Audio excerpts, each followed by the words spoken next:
السلام علیکم ورحمت الله وبرکاته. د هندوستان مشهور فلمی اداکار سنجدت چې هغه وفات شو.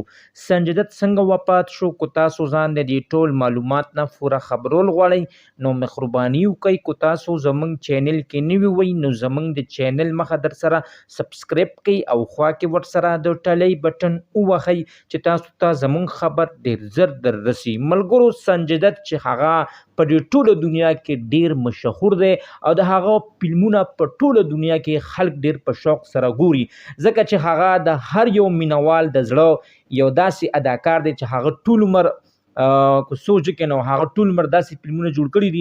خو چې کله موږ ماشومان نو موږ به د هغه فلمونه ډیر کتل.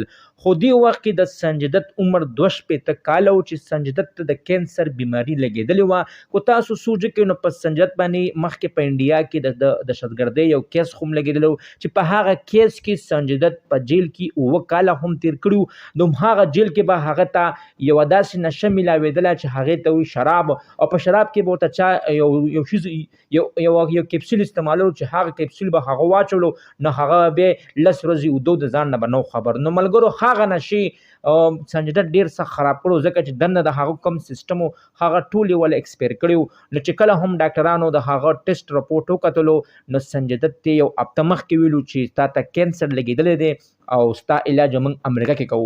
نو ملګرو، بیا د علاج دپاره سنجدت امریکې ته هم لاړی، هلته کې هم ډیر علاج وکړلو. خو کله چې هندوستان ته رالی او کله چې د هغه اخري ټیسټ کېدو د هندوستان چې کوم دلی کې چې کوم غټ هسپتال دی په هغې کې هغه پروت و، خو په هغې کې وفات شولو. د سنجدت 3 بچي دي، 1 زوی دی، 2 لورینې دي او یوه ښځه ترې نه پاتې شوه، ځکه چې د سنجدت 2 ښځې وي. په 2001 کې د سنجدت لومړۍ ښځه وفات شوې وه. د هغې نه پس بیا سنجدت په 2003 کې بلې ښځې سره واده وکړو چې د هغې نوم انجم شرما ده او هغه دې وخت کې په چغو جاړي. ملګرو، دا ډیره د غم خبره ده، ځکه چې یو داسې اداکار چې د هغه فلمونه په هندوستان، پاکستان، په ټول ملکونو کې او په ټول عالمي دنیا کې د سنجدت فلمونه به ډیر خلکو په شوق قتل، ځکه چې د هغه په فلمونو کې به شوټینګ او جنگ جګړې به وي او د جنگ جګړې فلمونه نن سبا خلک ډیر ګوري. نو ملګرو، زمونږ د طرف نه دغه معلوماتو او د دغه رنګې معلوماتو دپاره زمونږ د چینل مخه در سره ضرور سبسکرایب کړئ او خوا کې ور سره ضرور د ټلۍ نشان ووهئ چې تاسو ته زمونږ خبر ډیر زر در رسي.